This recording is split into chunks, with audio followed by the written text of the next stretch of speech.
jam 21.20. Assalamualaikum Pak Kapolres, dalam kurung emergensi saya di rumahnya Ali untuk bicarakan masalah pinjaman saya dengan jaminan beberapa kuantitas seperti permintaannya, dan saya minta waktu sampai tanggal 10/1. Namun dia sudah mabuk dan berkemampuan berat dan ngamuk-ngamuk dan tidak izinkan saya untuk pulang. Mohon bantuan, saya sangat terancam. Karena nyanda 21-29 kita udah SOS. Karena dia mau larang kita mau pegang handphone. Neka. Bagaimana apa sampai itu? Lepas tuh handphone itu kan, kita pegang-pegang sebuah dia. Tidak ada reaksi dari Kapolres. Kita jam 21.33 kita tulis tolong. Itu Saya dia nggak mau kasih mau balik ke Boti. Dia jawab 21.46. Waalaikumsalam wabarakatuh. Yang tolong kalau bisa selesaikan dengan baik-baik. Dia ulang susun. Kita bilang juga ke Bang Ali supaya bisa selesaikan dengan baik-baik. Kita ulang bilang, saya datang coba kasih pembicaraan yang baik-baik. Nah, dan saya minta fans sampai tanggal 10. Tapi dia tidak mau dan dia sandra. Tidak kasih mau pulang. Saya sangat terancam. Iya, yang kita pe kondisi lagi kurang enak badan. Ini SOS seorang perwira jawaban begitu kan kita mulai tertipu. Lalu dia susul lagi, beberapa hari ini ngurusin masalah di Tanoyan Selatan karena ada yang meninggal dunia MD. Dia tambah lagi tiap hari cuma tidur 2-3 jam. Ini bukan jawaban seorang kepala kepolisian. Ketika orang saja cuma SOS, itu dia langsung cari tahu di mana, karena berarti ada keselamatan terancam. Itu tugas polisi. Kita ulang bilang di jam 21.55, tolong Pak Kapolres, saya dalam terancam. Sekali lagi mohon Pak Kapolres, emergency. Ya. terakhir itu. Karena kita ulangi, tolong Pak, saya sangat terancam. Karena tidak lagi, kita ulang, tolong Pak. Jadi, karena tidak lagi, jam 22.11, Pak Kapolres sekali lagi jangan biarkan saya dalam terancam. Jadi tuan, baru itu dia jawab, iya ya, saya merapat. Tapi kita sudah lihat pelaku ini ada video call. Neka. Nah baru itu kita rasa cuma begitu DP masuk, malahan ahli yang baswara dulu. Jangan marah-marah Pak kita. Kita ini bagaimana ini? Kita meminta keamanan kita, ya Allah, mudah-mudahan tidak terjadi sesuatu. Begitu dia datang, jam 11:20 sekarang, baru 10 menit kita pakai di bahu balik. Terus kita mau sholat Isya. Oh iya, kita sholat di ruang. Sesudah dari sholat Isya, pun dia mulai bereaksi di sini. Kita berharap, karena dia kan sementara dijahit itu kan, dia mengamuk. Kita berharap Pak Kapolres langsung ada ketegasan. Karena kita sudah di jam 4 dia sudah bersih. Jadi ada Kapolres kok, kita cuma buka pintu begitu dia dusuk.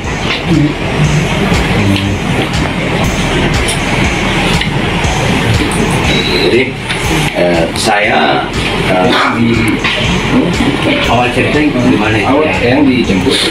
Iya, Pusran yang jadi Pusran yang datang.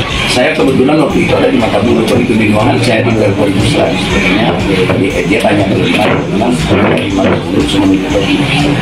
dia bilang kali dapat telepon dan tidak tahu, karena memang satu hari sebelumnya rencana ke sana di permintaan Pusran jemput itu kita tidak ada waktu gitu karena semalam habis maghrib, nanti besok aja gitu.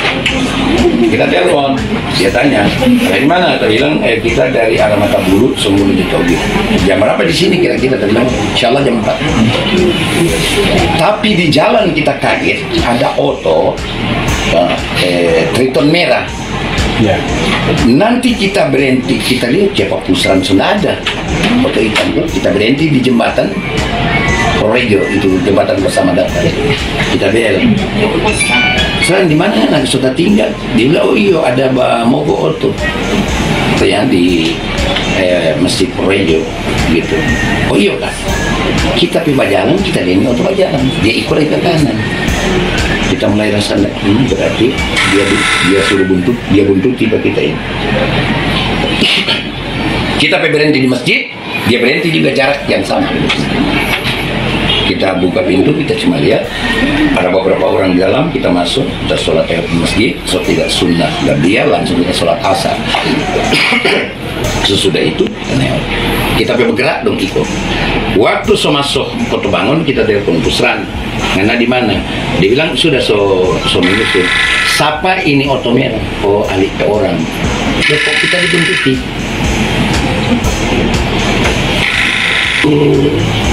Kira-kira di antara 7, ya kan? Begitu dia pulang bisa cari tahu itu ada yang sudah. Nah, kita lihat di luar ada beberapa DP orang. Untuk kesana sendiri? Sendiri karena bicara baik-baik. Ya dijemput pak kita itu ya kita datang sendiri gitu. Yang ada prasangka buruk. Ya. Sudah. Dia begitu keluar ada yang perempuan. Cuma tadi mau hagat perempuan. Itu dia seundang kita ketawa. Cuman kita bicaranya baik-baik. Sedikit kita ambil barang yang kita bawa kan. Dia panggil Pusran. Dia bilang kurang. Ya kalau begitu karena Pusran mau balik. Karena yang ada orang di rumah. Umi ada di Manado, baru kemari anak-anaknya ada. Oh ini boleh. Situ dia mulai bereaksi. Baru tapi gimana? Dia bilang kau nggak kasih bakar kita datang ke sini. Dia keluar, dia kunci pintu. Jadi kita berdiri jalan, kira-kira setengah jam. Semua masuk jam 6. Begitu dia masuk, dia banting semua pintu. Dia ngamuk, kita berdiam, kita lihat. Kemudian dia mau pukul, nyadar. Dan itu terjadi begitu sampai kita sholat maghrib itu karena Pusran masuk kemari. Kita kok dia seperti menyetujui. Jadi sholat maghrib itu sejam 6 lewat seperempat. Habis sholat duduk. Tidak lama Pusran keluar. Itu dia bereaksi terus. Tiap dia keluar masuk mengamuk. Kita bilang sebenarnya ini mau selesaikan ini persoalan.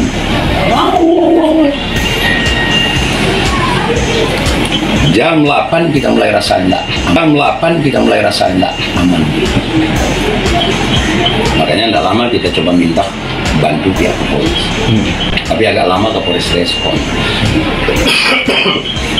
Nah, so 3 kali kita WA tahu, jadi pun dia respon, dia bilang, pertama dia bilang, kita sudah bilang ke dia coba kok bicarakan baik-baik. Baru dia alasan kedua dia capek. Alasan Kapolres capek? Iya. Kita ulang susul terus. Kita bilang Pak ini emergency Pak. Sampai terakhir jangan biarkan kita tinggal terancam. Dari keselamatan. Baru itu, nah dari kita bawa apa dia itu kita lihat Ali buat video call dengan dia. DP kalimat. Iyo, pokoknya besok kita mau dipenjarakan, kita mau bunuh orang. Ah, kita mata mulai terbelalak itu serius ya. Terus Kapolres terus bawa apa kita? Yang saya merasa kita mulai rasa nyaman di situ. Tapi ternyata 1 jam lebih itu dia bereaksi terus, tidak ada upaya Kapolres karena dia semesti antisipasi ini akan ada buntut yang ini. Cuman kan kita ini mau bereaksi karena kita tahu itu akan bermasalah begitu. Bisa saja jadi alasan DP Preman untuk bunuh kita karena kita melakukan tindakan pidana di lapangan, makanya kita tenang. Berapa jam disekat? Keluar dari tempat ini kita jam 12 dari jam 16 Di rumah ini ya? iya Jam 12 malam. Hah? Jam 12 malam. Iya, jadi jam 16 sampai jam 24 Di rumah di mana itu ya? di Tumobui. Iya. Bahkan Bagaimana bisa ya? kita kurang bisa berkomunikasi dengan Umi, karena Umi kan di jalan dia bilang kita sedekah gitu. Bagaimana? Saat 4 kali telepon kita mau angkat karena kan nanti anak-anak dengar kan dia ngamuk-ngamuk maki-maki begitu. Sampai digigit itu gimana? Iya, jadi waktu itu sudah kurang lebih saya habis sholat Isya itu di jam 11, setengah 11 sudah mendekati jam 11, setengah 11 sudah mendekati jam 11. Dia mulai bereaksi, tiba-tiba dia datang, dia kancing begitu, dia rado-rado putus-putus. Kapolres datang, terus jangan begitu bang, ini tarik lagi dia. Tidak berselang lama ulang lagi. Nah, di situ Kapolres sampai dia telepon, dia bilang, coba itu teman-teman Buser suruh datang. Rupanya ini Buser belum tak lewat, belum tidak pakai izin di rumah itu, orang 4 5. Nah, begitu dong sampai, kan Kapolres sambil kita, dia di kursi begitu. DP istri sudah bilang, bang jangan begitu dong, kenapa ini mau malahan menjadi masalah baru? Wah, begitu sampai salah satu itu dia langsung lurus di Ali, tapi langsung Kapolres bilang, mundur kamu, tunggu perintah. Dia terus mundur, dia pakai baju warna hitam tuh, Buser itu, dia terus mundur. Nah, kemudian Ali berdiri, Kapolres ikuti dia. Tidak lama begitu dia maju lagi, Kapolres ikut. Dia duduk di samping pas saya begini, Kapolres pas ada di samping begitu. Kita pikir dia peluk kita dengan dia peluk dengan tangan kanan di leher itu, apa yang namanya? Dia langsung dengan gigitan. Ya, Kapolres yang tarik-tarik pada dia kok. Bagaimana Kapolres tidak? Jadi waktu itu Kapolres ada ya? Ada. Kapolres yang paling dekat dengan dia. Makanya kalau Kapolres bilang dia lagi, enggak. Kapolres yang tarik tangan kanannya. Orang itu ada berapa orang itu? Ada anggota polisi 6-7 orang. Tapi tidak bisa berbuat apa-apa ya? Saya tidak tahu itu yang terjadi gitu. Makanya saya sempat WA ke polisi, saya nanya Bapak tanggap ini tidak terjadi. Kalau Bapak tanggap situasinya ini tidak terjadi. Yang sekarang upaya hukumnya seperti apa? Kan tadi malam memang juga saya kaget begitu. Kan jam 12 Pak Kapolres selalu meminta anak buahnya untuk bawa saya ke rumah sakit. Saya sudah dari rumah sakit, justru diarahkan pemeriksaannya di Polsek. Saya agak kaget tuh, kenapa di Polsek, kenapa bukan di Polres? Sudah, saya ikuti aja. Begitu sementara BAP, saya tanya, pelakunya di mana? Masih di SPKT, saya tanya. Ya, saya anggota bilang, ada pak, kita amankan. Begitu sementara BAP, saya tanya, pelakunya di mana? Masih di SPKT, saya tanya. Ya, saya anggota bilang, ada pak, kita amankan. Serius, saya bilang diamankan. Saya harus ada kepastian. Nah, waktu sementara BAP di dalam, di CRC, Amalia yang bereaksi, Pak, tolong dulu, gimana sekarang pelakunya? Oh, ada diperiksa di belakang. Ini apa betul? Sudah selesai kurang BAP baru ada. Kemudian kita terus ingatkan, saya harap pelaku itu harus ada penahanan karena saya tidak dapat menjamin keselamatannya. Saya tidak tahu dengan orang-orang saya. Oh, ada pak. Berarti sudah unsur perencanaan itu dia waktu dia sejak dijemput sama saya tidak tahu nanti akan dia karena akan dijemput saya. Pusran BEK ini. Hasil perawatan bagaimana? Dokter di rumah sakit langsung. Jadi waktu saat itu ada dokter yang di depan di klinik langsung dipanggil dan celakain. Begitu DP lihat, DP sender, Pak Kapolres, ini berat. Kita di sini tidak boleh tangani, ini khusus. Ini harus menangis. Dia terus pergi. Dia cuma sender, dia cuma pakai kepala begini. Nah, ketika di rumah sakit 3 atau 4 orang. Ini enggak, kita tidak ada kemampuan tangan ini ahli bedah khusus. Kita tuh saja, makanya kita hidung apa? Dia bilang Pak Sehan, ujungnya copot, terus jaringannya putus. Nah, yang saya kaget itu nanti sadar pasal yang digunakan cuma 351 ayat 1. Seharusnya 351 ayat 1 junto pasal 90. Kemudian pertanyaan dia penyidik, siapa-siapa orang ada di situ, kita cuma Kapolres, itu yang tidak ada di BAP. Nantinya kita kejar sama dia. Dia bilang, oh kan nanti ada pengembangan pada BAP selanjutnya. Yakin. Berarti ya. Tapi amat dari tam. Nanti orang yang menjemput yang pakai orang kena jahat. Ratusan juta ngadu utang besar. Puas orang tunggu sini tidak cuma orang tidak boleh berasumsi. Tapi ini prosesnya yang berharap di sini dulu ya. Di kelihatan besok kita akan ke Polda. Ya, ke Polda, ke Propam. Tentunya kita akan ini meminta karena kejadiannya ini sangat luar biasa. Kapolres ada di tempat, bukan polisi ece-ece. Kapolres. Kaitan antara saya, Pak Sehan dan Bang Ali itu merupakan keluarga. Sehingga pada saat itu sekitar bulan Juni, tanggal 14 Juni 2021 bersama-sama Pak Alken, Bang Alken, termasuk Bang Iki, kita mendatangi rumah Pak Sehan Lanjar yang terletak di Desa Togit. Tujuan kedatangan Bang Alken itu untuk menagih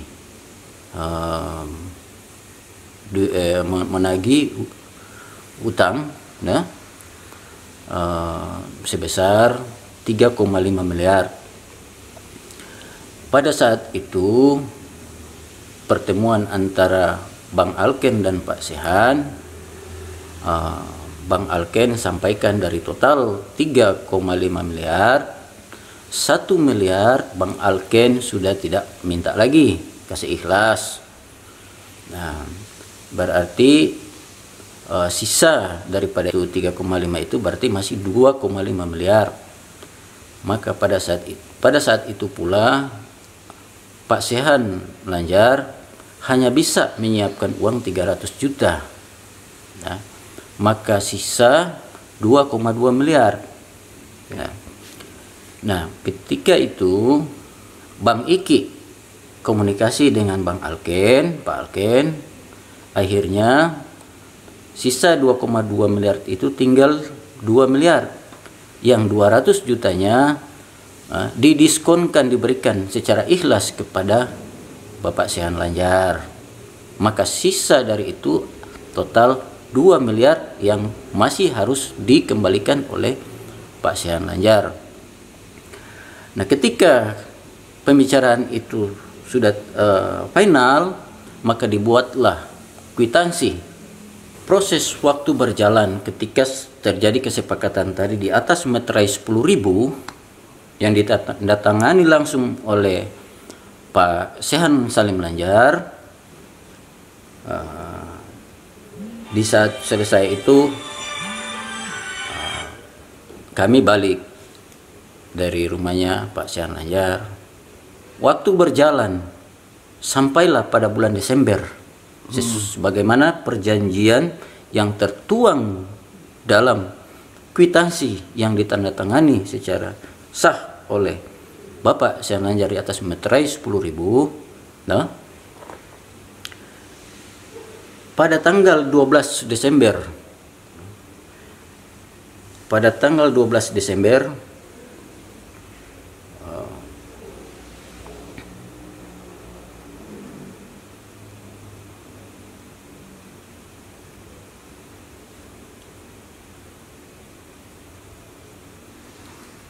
12 Desember ya. Pada tanggal 12 Desember, karena sudah melihat waktu yang sudah ditetapkan dalam kwitansi itu adalah pengembalian pada bulan Desember, maka Bang Ali meminta kita untuk dapat ketemu dengan Pak Sehan Lanjar. Oh iya betul. Maka pada saat itu,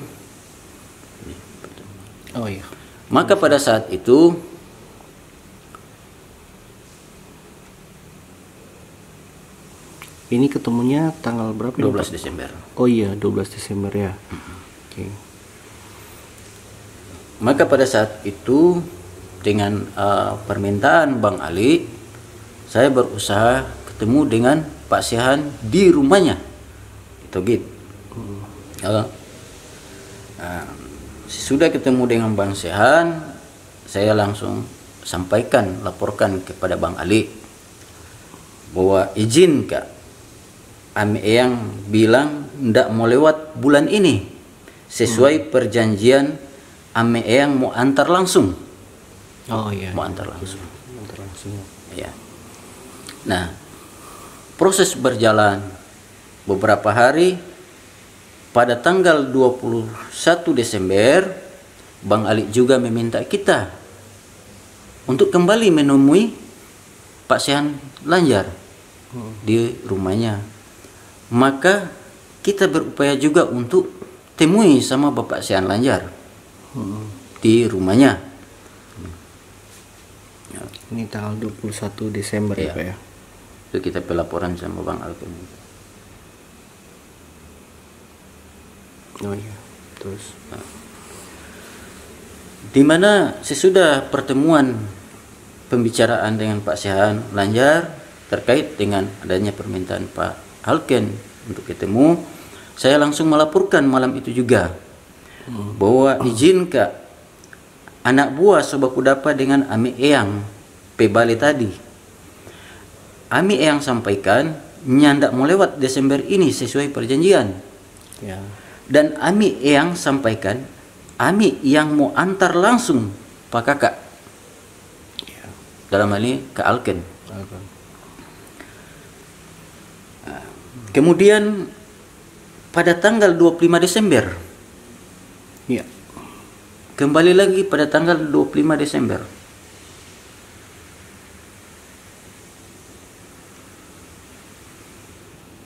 Oke, ini tanggal 25 Desember ya. Tanggal 25 Desember, Bang Ali meminta lagi untuk kita temui lagi sama Bang Sehan, sama Pak Sehan Lanjar. Saya berupaya juga untuk temui Bang Sehan, Pak Sehan Lanjar di rumahnya. Dan pada malam itu juga, yaitu pada tanggal 25 Desember 2021,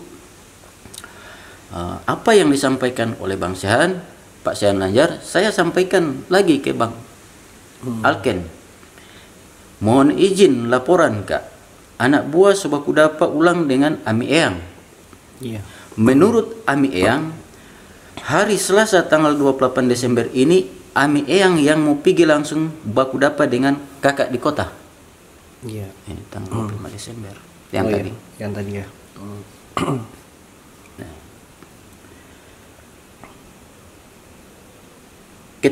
Ketika tiba tanggal 28 Desember sebagaimana perjanjian yang sudah disampaikan oleh Ami Eyang tidak ditindaklanjuti, Bang Alken kembali meminta kita untuk temui lagi sama Pak Sehan Lanjar di rumahnya. Ya. Pada saat itu tanggal 28 Desember sekitar sesudah sholat maghrib, Iya. kita ketemu dengan Pak Sehan Lanjar. Dan pada saat itu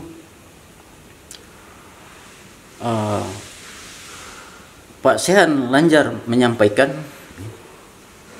Ini ya. ya, tanggal 28 Desember.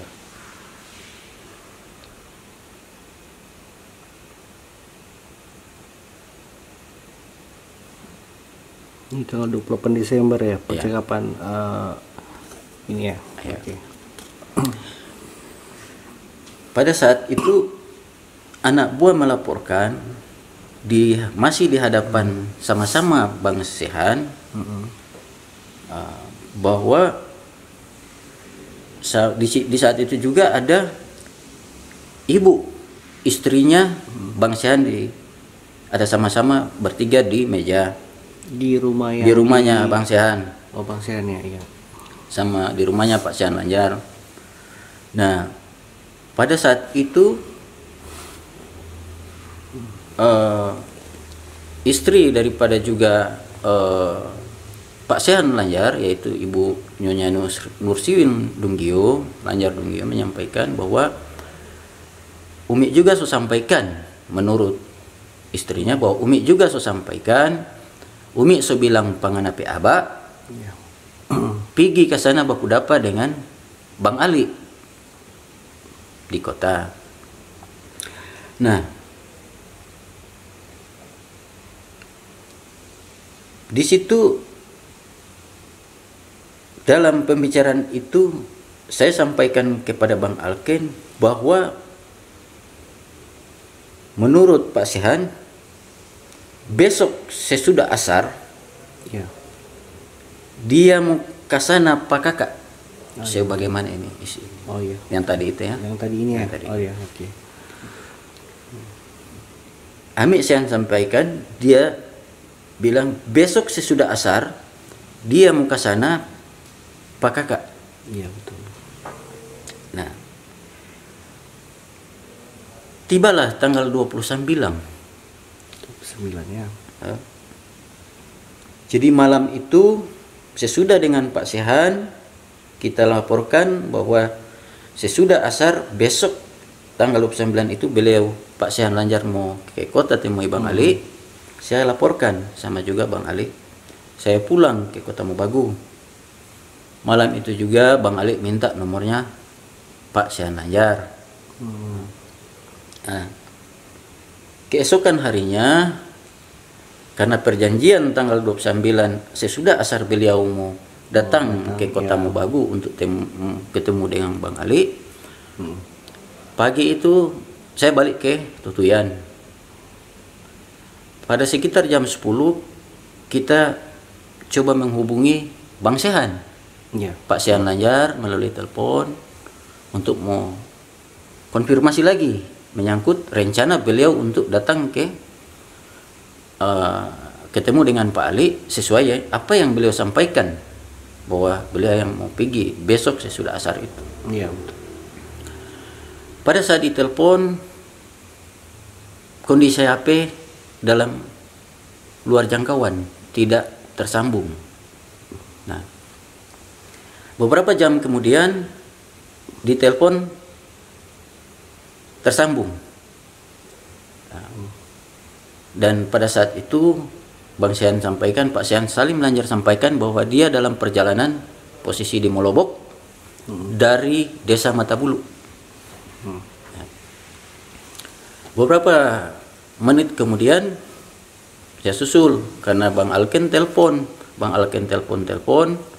tidak juga tersambung, di luar jangkauan teleponnya Pak Sehan Lanjar. Maka saya susul juga dengan SMS sama Pak Sehan Lanjar. Ami kalau boleh telepon akang Pak Kak Ali, karena Kak Ali ada telepon nyak sempat tersambung di luar jangkauan. Pak Sehan sampaikan sudah sobaku telepon. Pada saat saya ada urusan di kantor bupati, tiba Pak Sehan nelpon ke saya bahwa Ami semua ke Kota Mobagu mau berangkat ke sana untuk mau temui, dalam hal ini mau temui Pak Alkenter, Pak Alken. Nah, kalau Pak ini mau sama-sama ke sana karena beliau kan tidak tahu juga posisi rumah. Nah, jadi pada saat itu walaupun saya ada kesibukan lain di Pemda, saya berusaha untuk merapat ke rumahnya Pak Sehan. Sesampainya di rumah Pak Sehan, di depan rumah, Pak Sehan sudah di atas mobilnya jenis Innova. mengendarai mobil sendiri, jenis Nova. Dan beliau udah mengarah ke kota, saya berada di posisi belakangnya Pak Sehan Lanjar. Sama-sama lah kita kemari. Kemudian Pak Alken telepon bahwa ada yang ada pinjam mobil, anak juga dalam rumah. Ada urusan sedikit di Tutuyan, bertepatan semua balik juga Kota Mobagu, yang mobil merah. Oh, yang disebutin Pak Lanjar itu. Iya. Jadi kalau bagaimana nanti sama-sama juga mari di kota. Maka kita dengan Pak Sehan sudah jalan, mobil merah ini sudah sama-sama ikut di Dodap, masuk Dodap sama-sama, desa Dodap. Kita jalan sampai di Atoga, posisi tanjakan, mobil saya mogok karena bensinnya sudah ngadat.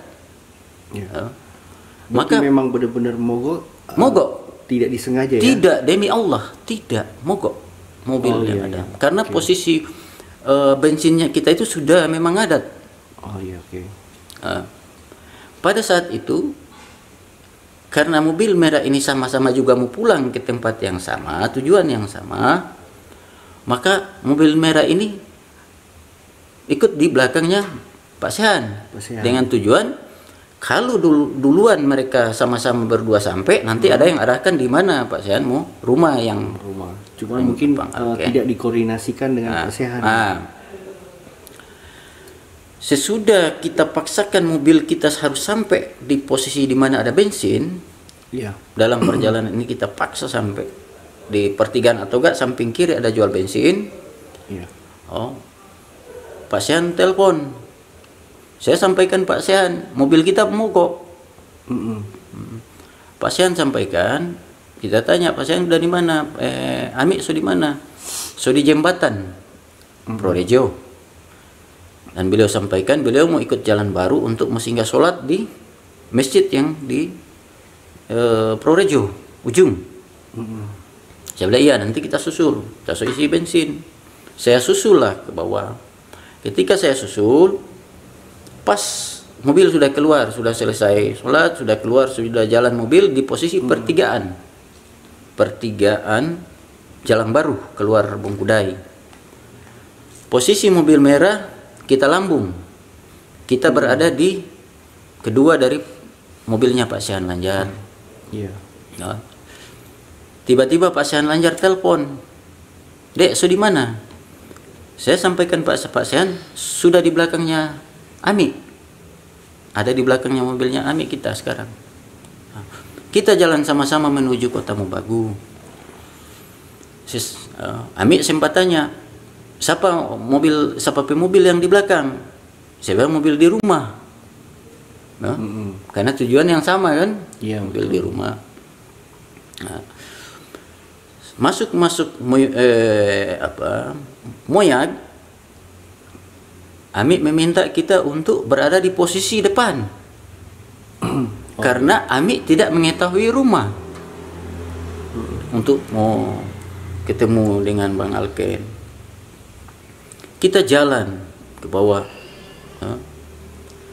sampai di Moyag, karena ada 2 orang yang menumpang di mobilnya kita, maka kita yang perempuan yang pegawai di sana menumpang, maka kita kasih singgah di Moyag.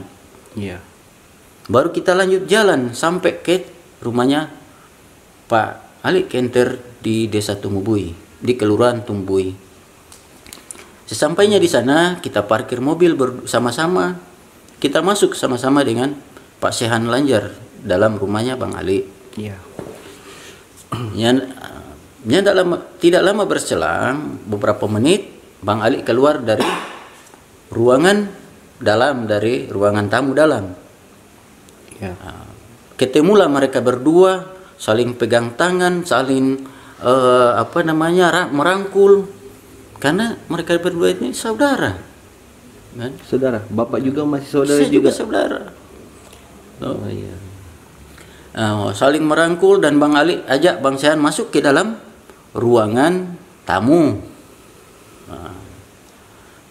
Ketika mereka berdua masuk ke dalam ruangan tamu, saya berada di luar, nah, kan dalam kondisi baik-baik, kan? Iya betul.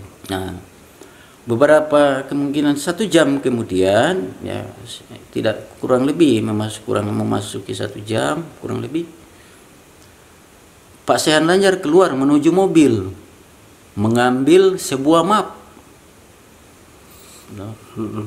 Nah, sesudah mengambil sebuah map, Pak Sehan Lanjar keluar, masuk lagi ke dalam rumah, langsung masuk ke ruangan tamu dalam, sama-sama Bang Ali, dan Bang Ali minta kita juga masuk sama-sama di dalam ruangan tamu.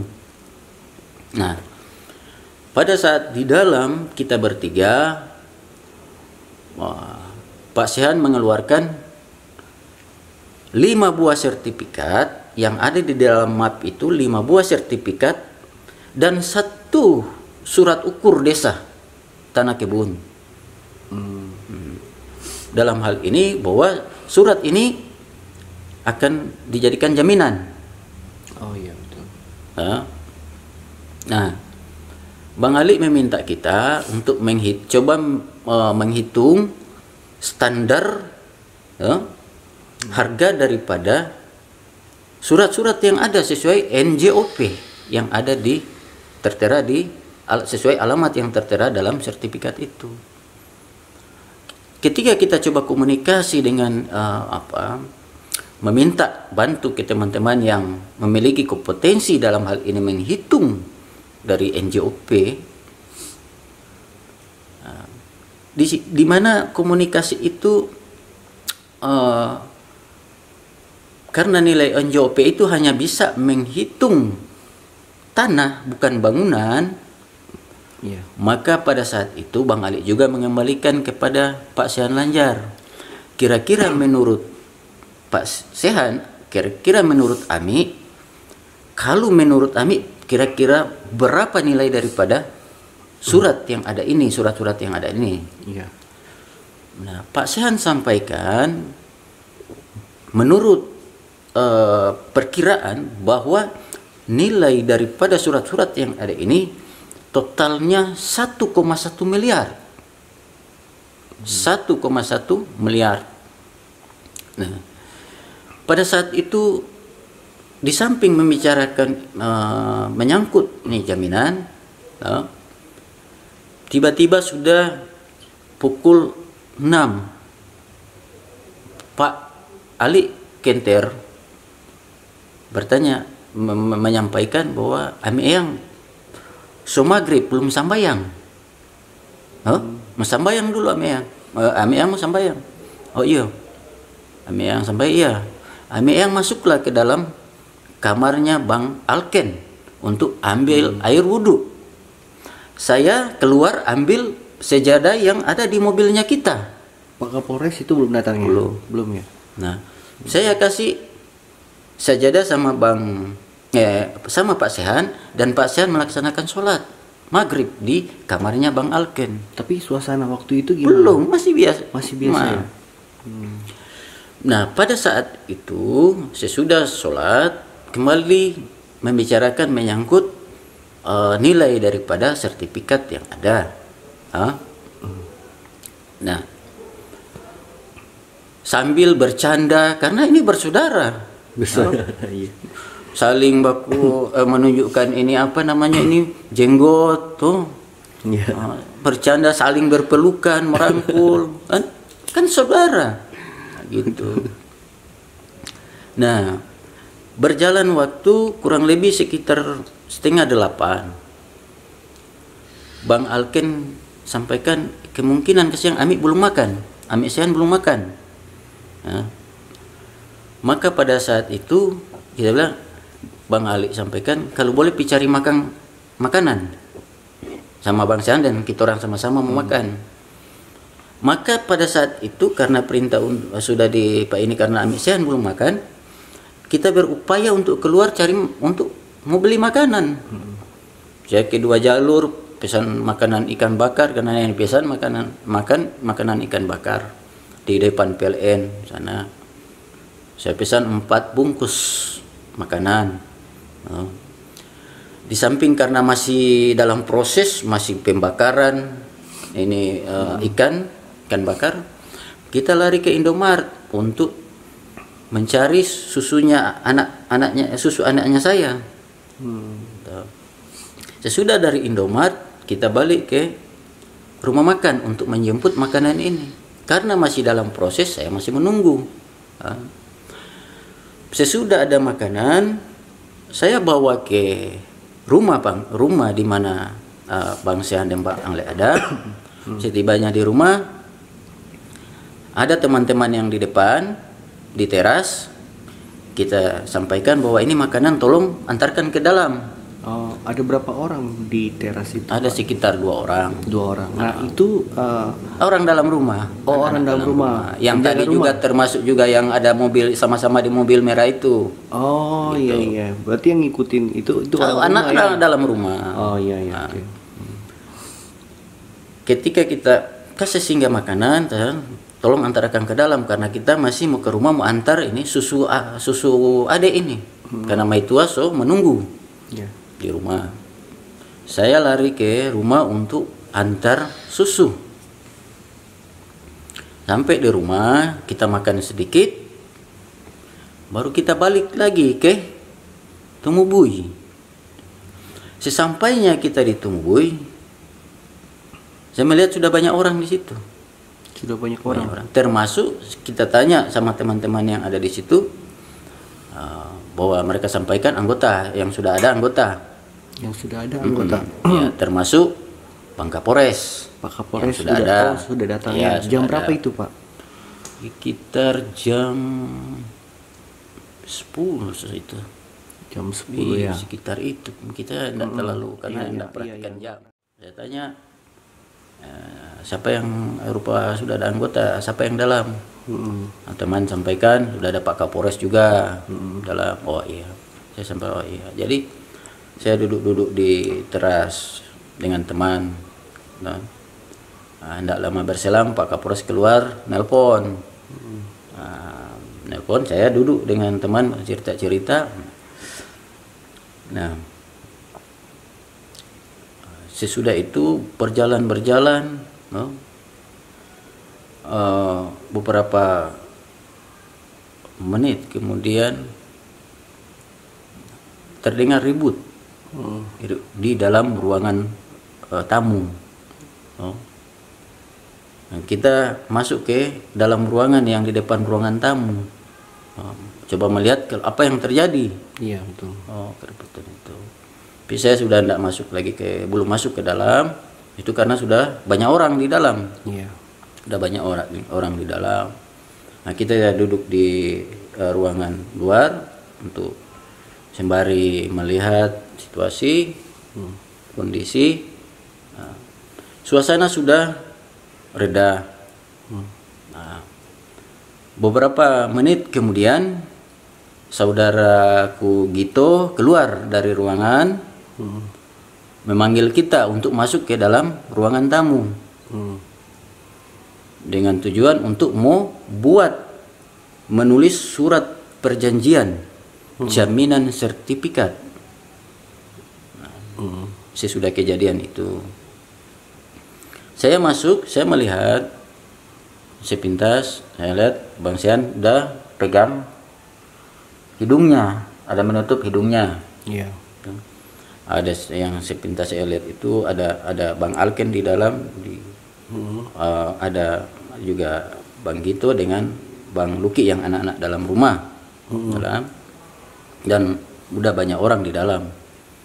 Ada Pak Kapolres nggak di dalam waktu itu? Pada saat saya masuk, Pak Kapolres ada dalam. Ada di dalam juga ya. Jadi Pak Kapolres bersama jajarannya sudah di dalam. Ketika kita masuk, kita masuk untuk mau buat berita acara. Jaminan daripada sertifikat yang ada. Iya. Ketika kita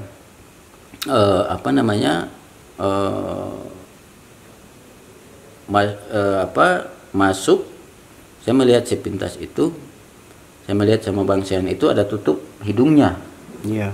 Tapi ada darah juga di kemejanya. Di situ ada juga Bang Luki yang saya sempat perhatikan dengan Bang Alken dan Bang Gito. Karena kita diminta untuk menulis surat itu, maka kita langsung menuju meja yang ada di samping pintu, depan pintu, keluar itu, dan kita menulis berita acara untuk jaminan 5 buah sertifikat dan 1 surat tanah, surat ukur desa. Sementara saya menulis itu, belum kelar menulis, Pak Sehan sudah diminta untuk dibawa ke rumah sakit melaksanakan untuk divisum. Siapa yang suruh waktu itu, Pak? Kita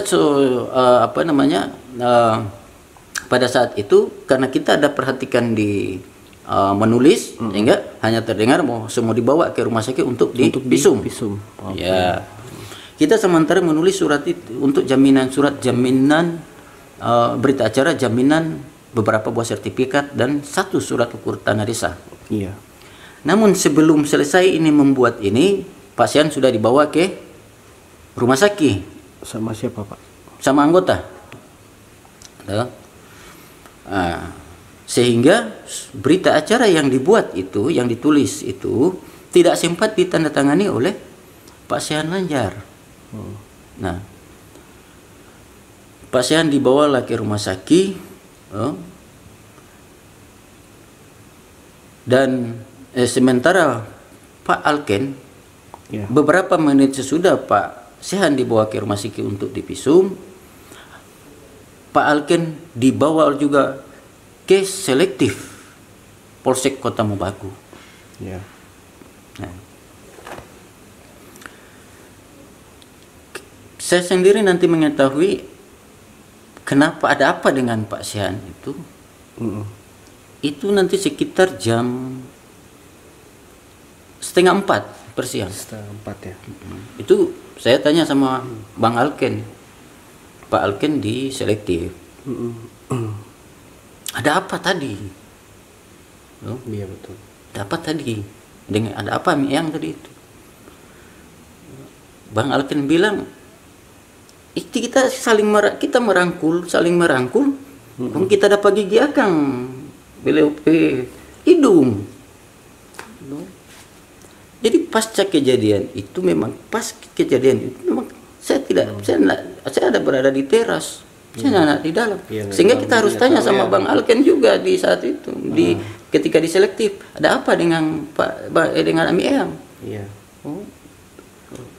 Bang Alken sampaikan, kita berpelukan, sempat saya dapat gigit ini hidungnya Bang Sehan. Saya kira itulah proses apa yang saya tahu. Saya sebagai insan pers juga, pers adalah menjadi penengah dalam berbagai urusan. Saya harus menjelaskan ini. Karena saya juga hari ini ketika Pak Sehan bilang saya yang menjemput Bang Sehan, saya mendengar itu, saya diam dan saya berharap mudah-mudahan ini bisa saya ada ruang untuk menjelaskan ini. Iya, klarifikasi. Kalau saya menjemput Bang Sehan, saya gunakan mobil saya minta Bang Sehan naik di mobil saya, atau saya bisa dengan mobil saya. Tapi ini Bang Sehan mengendarai mobilnya sendiri menuju ke Mobagu. Ini perlu saya sampaikan, karena Bang Sehan sampaikan itu kakak saya. Bang Sehan itu kakak saya. Bang Ali kakak saya. Saya tidak mau hal ini mau terjadi sampai. Tapi berapa kali kita temui Bang Sehan, Bang Sehan selalu bilang tanggal sekian, nanti saya yang datang langsung sama Bang Alken. Kemarin Bang Sehan sampaikan saya dijemput oleh Pusran. Tidak seperti itu. Saya harus luruskan hari ini, karena ini menyangkut saya sebagai pimpinan partai, ketua DPCP 3 Pulau Mundo Timur, dan selaku insan pers, saya wartawan yang bertugas sejak tahun 99. Ini harus kita menjelaskan, karena kasihan nama saya bahwa kita itu yang menjemput Bang Sehan di sana. Saya hanya menjadi penengah berupaya menjadi penengah agar ini aman, tidak. Tapi ini harus saya sampaikan. Saya tidak mau orang tahu bahwa Kak Sehan itu punya utang sama Bang Ali. Saya tidak mau, tapi hari ini harus. Betul. Tidak boleh tidak, harus kita jelaskan. Betul. Saya berapa kali temui Bang Sehan bilang Bang Sehan yang mau datangi Bang Ali. Kok saya yang disampaikan saya yang menjemput? Kalau menjemput Bang Sehan naik di mobil saya. Tapi ini Bang Sehan mengendarai mobilnya Bang Sehan sendiri. Jenis Innova. Saya kira ini perlu saya jelaskan karena saya ketika dibilang Bang Sehan sampaikan bahwa yang menjemput saya adalah Pusran. Bagaimana tekanan keluarga saya yang ada di Boltin terhadap saya? Padahal tidak seperti itu. Tidak seperti itu. Saya kira ini yang harus kita jelaskan. Saya bukan membela diri, tapi fakta yang harus kita jelaskan. Sebagai salah satu saksi terkait dengan peristiwa dugaan tindak pidana penganiayaan yang dilakukan oleh AK terhadap Pak SL. Sedikit menceritakan persoalan yang ada. Kemarin sekitar pukul 23.00 ketepatan saya melewati rumah atau lokasi kejadian di Kelurahan Tumobui. Pasca melewati lokasi tersebut, saya melihat ada kurang lebih 4 kendaraan yang terparkir di depan rumah Pak AK. Spontan saya mampir di rumah tersebut.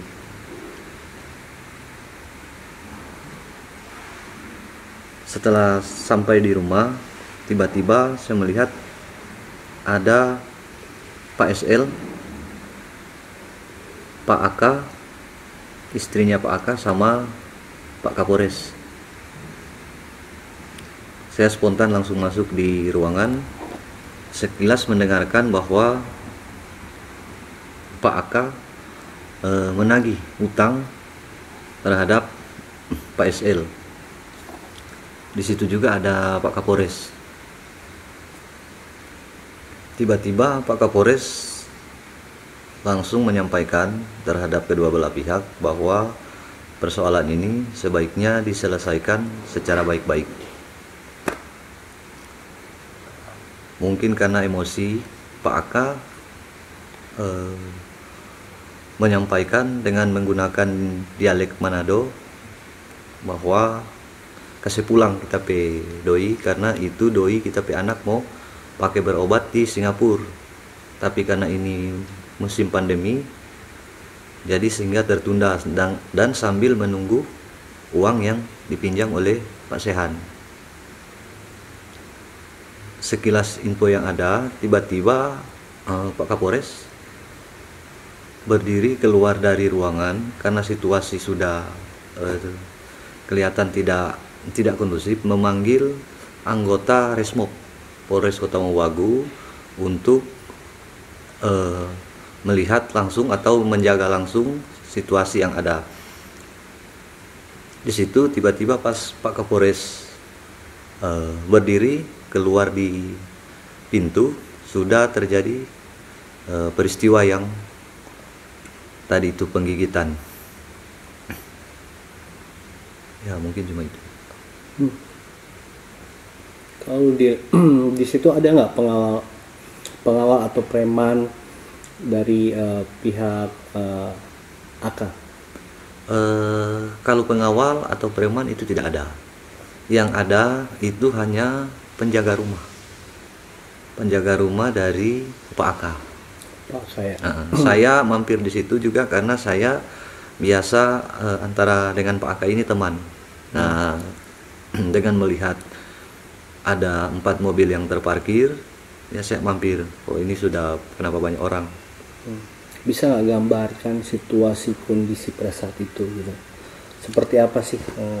Kondisi dan situasi pada saat itu tidak ribut, Karena di situ karena hanya pada intinya Pak Aka dengan Pak SL itu hanya membicarakan soal utang piutang, kapan mau diselesaikan utang ini. Tidak ada situasi yang seperti yang diberitakan oleh media lain sebelumnya, bahwa di situ ada apa? Ada penyekapan atau apa. Karena kalau ada penyekapan tentunya di situ tidak ada Pak Kapolres. Kehadiran Pak Kapolres di situ untuk menyelesaikan persoalan yang ada. Tentunya persoalan yang apa yang disampaikan Pak Kapolres, bahwa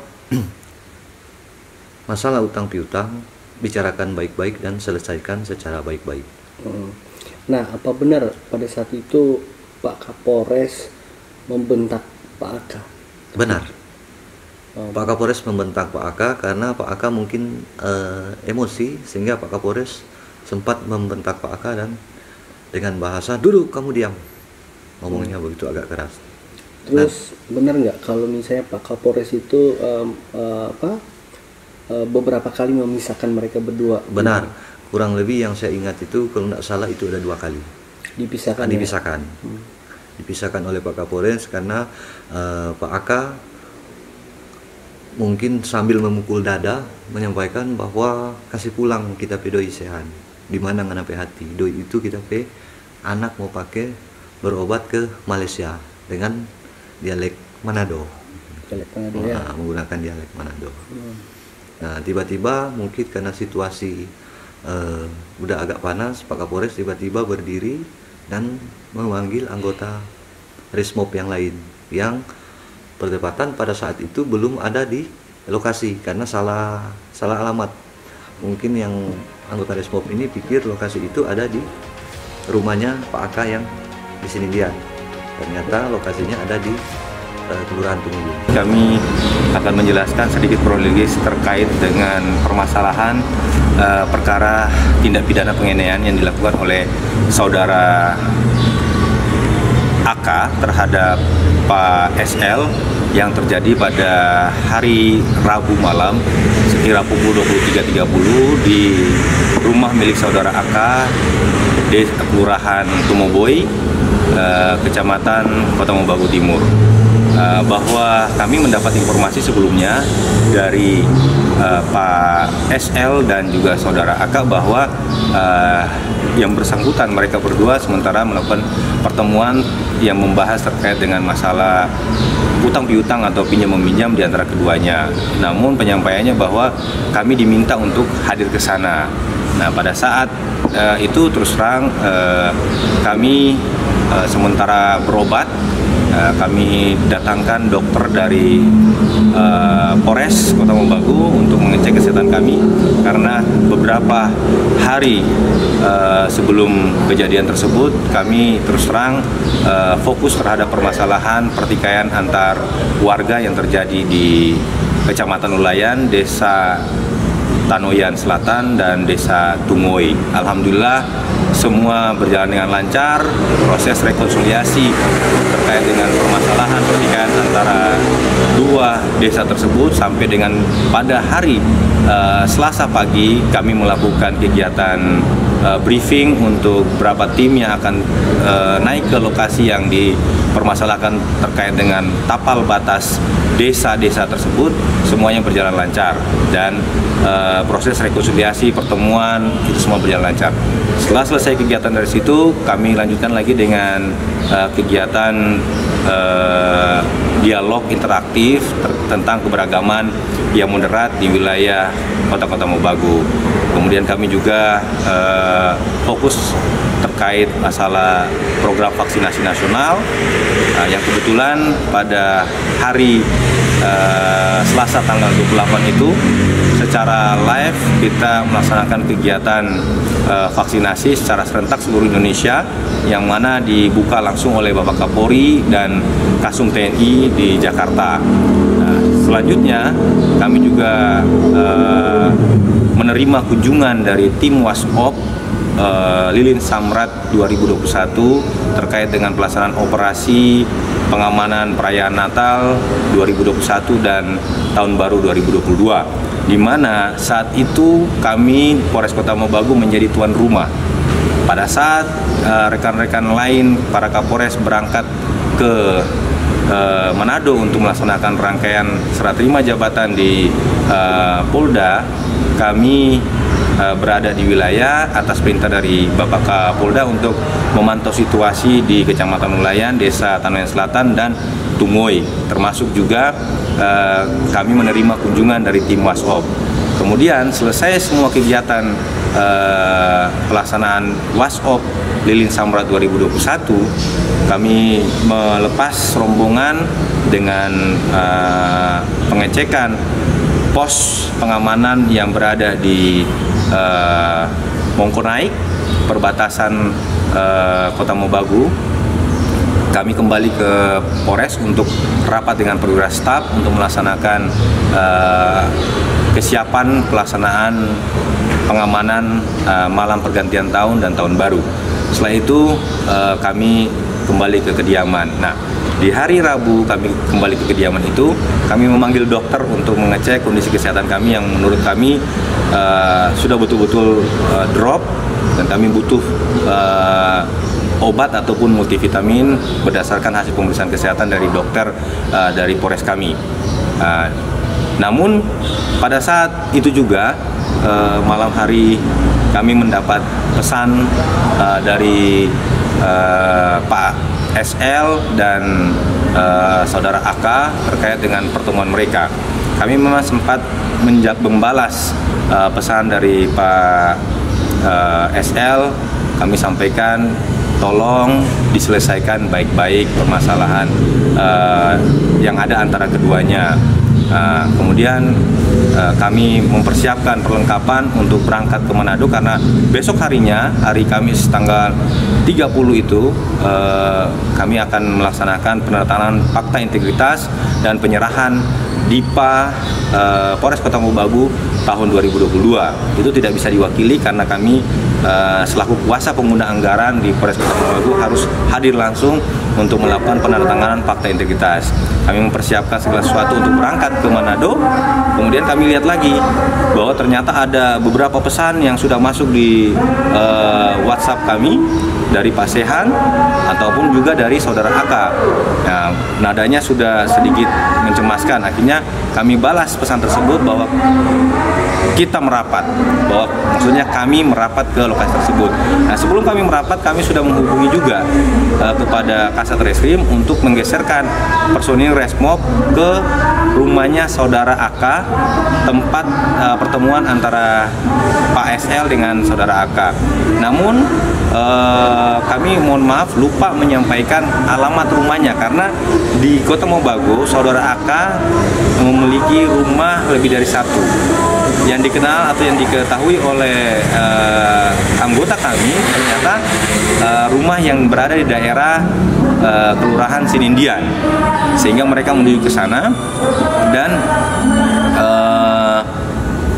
kami setelah sampai atau tiba di lokasi, kami melihat kondisi di ruangan landai dengan posisi Saudara AK tangannya sementara duduk dan tangannya sementara dijahit.